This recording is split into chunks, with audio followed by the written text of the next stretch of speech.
Hello all, and welcome to the channel Saved in the Final Days. My name is Tom.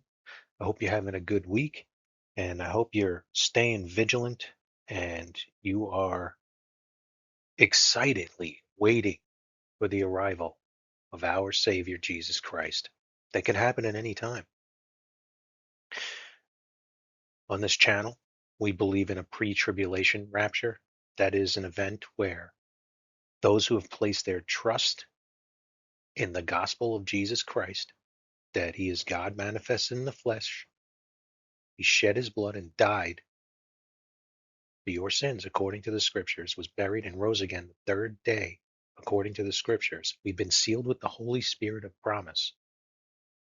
And it's an event where Jesus is going to come back in the clouds and he's going to call up all the people that have done that during this age of grace that are still alive and remain to meet those who he brings out of the grave that have done the same thing. And so shall we ever be with the Lord. That's what it says. Then there's going to be a 7-year period of judgment where it's very commonly known as the tribulation period. You can call it the day of the Lord. It's the day of Jacob's trouble. It is the 70th week of Daniel. And you can find this all in scripture and you can research it for yourself and see where you stand with it all. There are multiple views on this topic, but this is the view that we hold to here. And that is what I will reference to if I'm ever making other videos that have to do with prophecy or anything like that.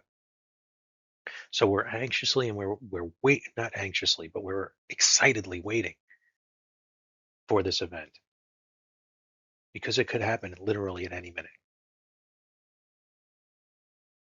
Jesus gave us numerous things to know the times we would be living in. And he scolded the Pharisees for not knowing the times they were living in, their dispensation, where Jesus was walking around on the earth. Maybe you're the one that's skeptical of Christianity, that you've heard it's a cult, that you've heard all these negative things about it. Maybe that's you, and maybe you're saying to yourself, this is interesting, but if Jesus Christ is real, I would want him. There's not enough evidence. I need him to come sit down right next to me and tell me that he is God and I should worship him, that I should believe in him, on him, his gospel, his saving gospel, his free gift, that I should take that. Maybe that's you. And, you know, maybe you don't know the Bible. Maybe you've never heard any of the stories. Maybe you have no idea about anything. Know that the Bible tells us that God has given so much evidence. One, that he exists. Two, that every single person that lives on this earth has a problem. Three, that he fixed that problem. So the evidence is overwhelming to back all this up. But there is a step of faith involved. And it's not blind faith like people try and push out there. It's faith based on evidence. And, history proves Jesus Christ is a real person. You can go through and look at other biblical sources, that don't even have to do with the Bible, like Josephus writings or Roman logs and histories from those periods of time where they wrote about him. So the faith is believing that he is God. That's where your faith comes in. And if you're saying that, if he would just sit here and tell me that, you got to look at the apostles, and all his disciples that were there. Judas was an apostle and was still able to betray him and walk away. There was many disciples who walked away after seeing all the things that he did. He was right there in front of them. So don't be so sure, you know. The gospel is there. The free gift is available. For whosoever shall call upon the name of the Lord, there is no respecter of persons. Whoever, whoever. I pray that's you today. This series is a walk through scripture. I just take the King James Version of the Bible and I read through a chapter. We've been doing Romans. This is Romans 6. I don't give any interpretation. I just read through it. Um, so, obviously pray about it. Ask the Holy Spirit to, if he has something for you here, let it be revealed to you. And if you're not in Christ, I beg you to please just have an open heart when you're listening to this, because I believe God can use any of his word to lead somebody to him. It's when you're dealing with belief, you can't really define, you can't put boundaries on things. It's the Bible calls believing is not a work. So it's not something we do to earn anything. We just simply believe it. So I hope you make it through this with all of us. And I'm going to kick us off with a prayer and we'll get into this. Heavenly Father, thank you, Lord, for platforms like this where we can get your word out there. Um, I know there's whoever stops by this video, Lord, even if it's two people, I pray that you bless their lives, that you give them a peace that surpasses all understanding. If one of those or two of those or whoever stops by does not know you, Lord, I ask that you speak to their heart through Romans 6 here, or however way you want to do it. You say there's joy in heaven over one soul that repents, changes their mind, and turns to you for salvation, realizes that they need a Savior because they're in trouble. Every person has sinned, Lord. You tell us that in your word, that we're all destined to go to hell, separated from you because of those sins. But you made a way and you paid for it all. And you offer it freely. We just have to accept it. So I pray someone does that today. And Lord, there is no doubt that everything you told us to look for and to watch for is going on right now in this world. We can see that it is ripe for you to come back.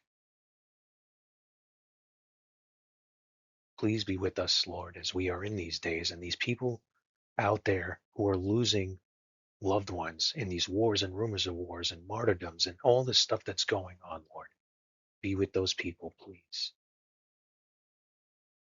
And Lord, I think I could speak for all that are here right now. Please come quickly. In Jesus' name, amen.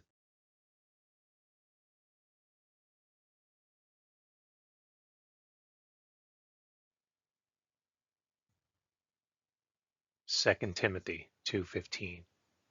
Study to show thyself approved unto God, a workman that needeth not to be ashamed, rightly dividing the word of truth.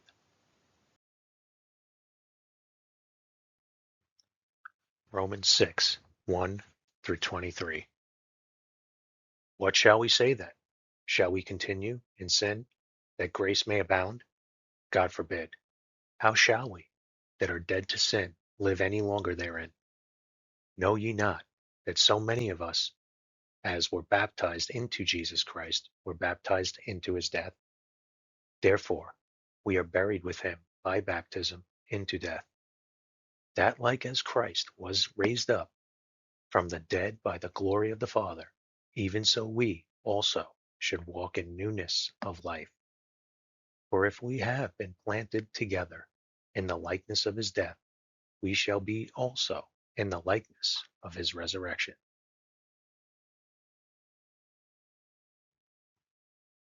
Knowing this, that our old man is crucified with him, that the body of sin might be destroyed, that henceforth we should not serve sin.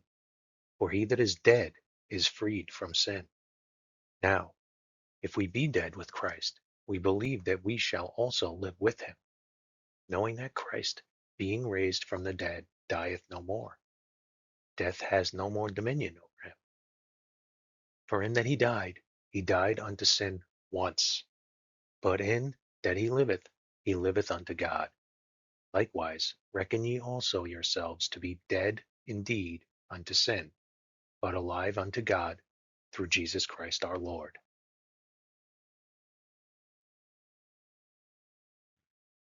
Let not sin therefore reign in your mortal body, that ye should obey it in the lust thereof. Neither yield ye your members as instruments of unrighteousness unto sin, but yield yourselves unto God, as those that are alive from the dead, and your members as instruments of righteousness unto God. For sin shall not have dominion over you. For ye are not under the law, but under grace. What then? Shall we sin, because we are not under the law, but under grace? God forbid. Know ye not that to whom ye yield yourselves servants to obey, his servants ye are to whom ye obey, whether of sin unto death, or of obedience unto righteousness? But God be thanked, that ye were the servants of sin, but ye have obeyed from the heart that form of doctrine which was delivered.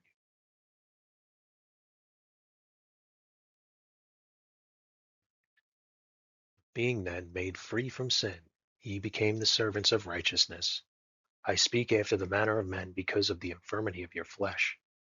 For as ye have yielded your members servants to uncleanness, and to iniquity unto iniquity, even so now yield your members servants to righteousness unto holiness. For when you were the servants of sin, ye were free from righteousness. What fruit had ye then in those things whereof ye are now ashamed? For the end of those things is death. But now being made free from sin, and become servants to God, ye have your fruit unto holiness, and the end everlasting life. For the wages of sin is death, but the gift of God is eternal life through Jesus Christ our Lord.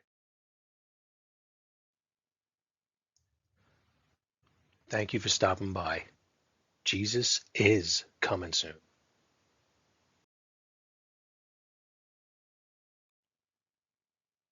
Behold, I come quickly. Hold that fast which thou hast, that no man take thy crown.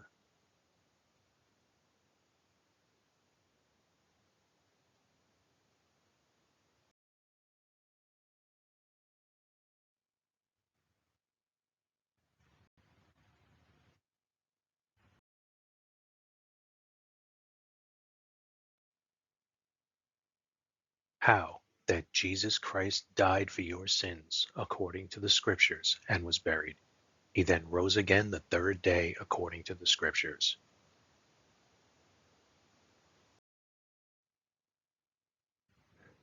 Romans 3:25.